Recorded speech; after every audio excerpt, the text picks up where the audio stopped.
11 साल से मोदी की सरकार तानाशाही पे काम कर रही है।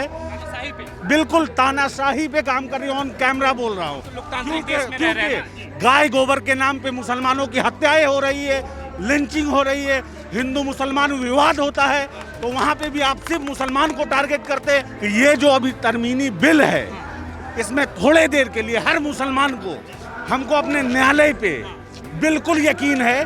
अगर आप डीएम ब्यूरोक्रेसी किस तरह से काम कर रहा है भारत के अंदर में, आप देखे होंगे संभल का सीईओ डायरेक्ट खुले मंच पे जा रहा है और जाके साफ तौर पे होली में मुसलमानों को धमकाने का काम कर रहा है। बताइए क्या नाम हुआ? मेरा नाम हसन इमाम हुआ। जी, कहाँ से आए हैं आप? पटना से ही आए हुए हैं। इस बिल में क्या दिक्कत है जिसके लिए विरोध हो रहा है? दिक्कत बहुत तरह का है। आपको दिक्कत अगर शुरू करे तो सबसे पहली बात ये होगा कि हमारे अंगना में तुम्हारा क्या काम है। साफ बात है कि आप जितने भी तरह के रिलीजियस प्लेस है, चाहे हिंदुओं के हो, सिखों के हो, गुरुद्वारा हो या क्रिश्चियनों के हो, तो ये मुसलमानों का वक्फ का मामला है। इसमें आखिर मेरी मिल्कियत मेरे बाप दादा ने दिया है, उस चीज़ को आखिर जो सत्ताधारी पक्ष आज हड़पना चाह रही है, ये क्यों? पक्ष ये तर्क दे रही है कि वक्फ बोर्ड अपने कानून के नाम पे मनमानी करती है, जो जमीन मन हुआ उस पे ठोक देते हैं कि ये वक्फ का कानून अब एक बात बताइए कि नालंदा विश्वविद्यालय है या पटना यूनिवर्सिटी को उठा लीजिए, कम से कम 200, 400, 500 साल पुराना है। आप इसका तर्क कैसे दीजिएगा और कागज़ कैसे पेश कीजिएगा अगर हम जाए और जाके ये बात कहे कि भैया आप हमको कागज़ दिखाइए? तो ये बिल्कुल बेबुनियाद। हर संगठन, हर संस्था में थोड़ा ना थोड़ा लूफॉल होता है, कमियां होती है। हम उस कमियों के वजह से हम किसी दूसरों को अपने ऊपर मुसल्लत नहीं कर देंगे। वक्फ में आप कमी मानते हैं कि कहीं पे जो इस कानून का विरोध? नहीं, हर संगठन में कुछ ना कुछ भ्रष्टाचार होता है। भ्रष्टाचार का ये मतलब नहीं होता है कि आप किसी और को मेरे ऊपर मुसल्लत करने। मैंने आपको एग्जाम्पल दिया कि पटना यूनिवर्सिटी है, कोई उठ के जाएगा और कागज मांगेगा, कौन कागज दे पाएगा?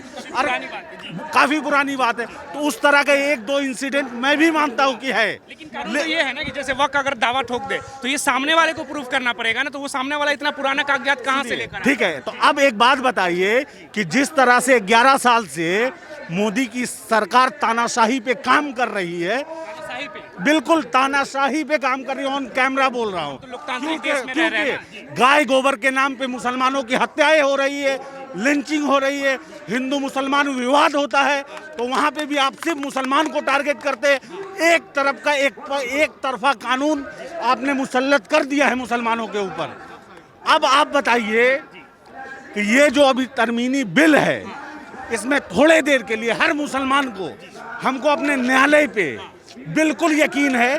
अगर आप डीएम ब्यूरोक्रेसी किस तरह से काम कर रहा है भारत के अंदर में, आप देखे होंगे संभल का सीईओ डायरेक्ट खुले मंच पे जा रहा है और जाके साफ तौर पे होली में मुसलमानों को धमकाने का काम कर रहा है।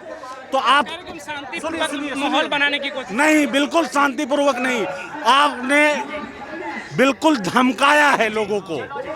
अब हमको ब्यूरोक्रेसी की बात है। अगर न्यायालय में अगर यही चीज़ डीएम के जगह पे आप चीफ जस्टिस के हाथ में दे देते तो थोड़े देर के लिए मुसलमानों को न्यायालय पे यकीन है, हम मानते ही वो चीज़ को। आपकी बात तो सहमत है, लेकिन आपको नहीं लगता कि जहाँ पे वक्फ बोर्ड मंदिरों पे अपना दावा ठोकती है या फिर हिंदुओं के गांव को टारगेट करके वहाँ दिक्कत आती है? अपवाद को प्रथम मुद्दा नहीं बना सकते हैं। एकाक अपवाद में सुनिए, नालंदा विश्वविद्यालय के बारे में हम बोल रहे हैं। आज मान के चलिए कि अगर हमने डीएम को सारी चीज़ हाथ में दे दिया तो कल के टाइम में पता चलेगा कि हमारे इमारत सरिया पे कोई भी हिंदूवादी संगठन जो अनऑथराइज्ड है, जो आरएसएस के नीचे में फल फूल रहा है, जाएगा और जाके उसके ऊपर में जाके एक नोटिस दायर कर देगा और उसके बाद में ब्यूरोक्रेसी डीएम किस तरह से काम कर रहा है ये हम और आपसे किसी से छुपा हुआ नहीं। संगठन आपको लगता है जो आरएसएस के नीचे फल फूल रहा है? बिल्कुल, बहुत सारा जो अनऑथराइज तौर पे है। आज के टाइम में देखिए गाय गोबर के नाम पे लिंचिंग कर रहे, फलाना हिंदू दल, फलाना ये दल, फलाना वो दल। तो आप भी समझ रहे, यहाँ के लोग भी समझ रहे। आज एक सवाल और, आज 11 साल तक मुसलमानों पे इतना पड़ताड़ना हुआ, लास्ट आज हमारे घर तक बात आ गया तब हम इस जगह पे खड़े। आपको लग रहा है कि मुसलमानों को टारगेट करके इसने बिल्कुल भेदभाव बिल्कुल बिल्कुल किया जा रहा है। लेकिन आपको नहीं लगता आप कि बिहार अभी एक सवाल सुनिए, बिहार के राज्यपाल है आरिफ मोहम्मद खान, वो भी मुस्लिम है, लेकिन भाजपा ने उनको राज्यपाल बनाकर भेजा, तो वो भी क्या भेदभाव हो रहा है मुसलमानों के? अब इस चीज पे अगर हम जाएंगे तो मौजू वक्त का है। हम तुष्टीकरण की राजनीति के तरफ नहीं जिक्र जाएंगे। आपने किया, जिक्र नहीं आपने करेंगे। किया, जी। हम तुष्टीकरण कभी आप बात कीजिएगा तो हम बैठ के कर लेंगे। आज मामला वक्त का है, वक्त से जुड़ी हुई जो बात आपको हमसे पूछनी है बिल्कुल हम बताने के लिए सवाल ये तैयार नहीं हैं। उछलता है कि वक्त में जहाँ पे जिस जमीन को मुसलमानों ने हड़पा हुआ है वहाँ कोई दिक्कत नहीं आती, जो हिंदुओं की बात आती है वहाँ दिक्कत आ जाती है। दिल्ली में विधायक है अहमदुल्ला खान, उनके प्रति भी केस आया कि वो भी वक्त के जमीन पे हड़पे हुए हैं, तो वहाँ कोई दिक्कत नहीं आता। जहाँ हिंदुओं की गाँव की बात आती है, मंदिर की बात आती है, वहाँ दिक्कत आ आप जाती है। सुनिए, ललन सिंह जदयू के जो मंत्री है और साथ में एक टाइम में जो प्रदेश अध्यक्ष हुआ करते थे, उसने एकदम खुले तौर पे जाके वहां पे उसने वक्फ बिल का नया का समर्थन किया। लेकिन वही ललन सिंह वक्फ की चीज को हड़प के बैठा हुआ पार्किंग चला रहा है, उसके ऊपर में सवाल क्यों नहीं होता है?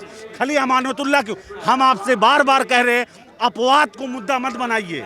हम मानते हैं कि हर संगठन, ये बात नहीं बोल रहे, आपके भी बहुत सारे हिंदू संगठन होंगे, आप जो भी होंगे, हर का अपना अपना संगठन होता है, उसमें भ्रष्टाचार होता है।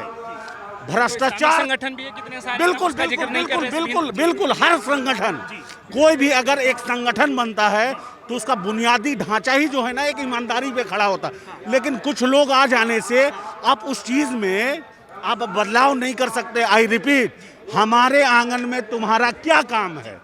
भैया मेरे बाप दादा ने दिया है, मेरे बाप दादाओं ने दिया है, उसके बाद में आज आप बोलते हो कि हम तुमको हिंदुओं को मुसल्लत कर देंगे आपके ऊपर। क्यों कीजिएगा भाई? आपका क्या कंट्रीब्यूशन है उसमें?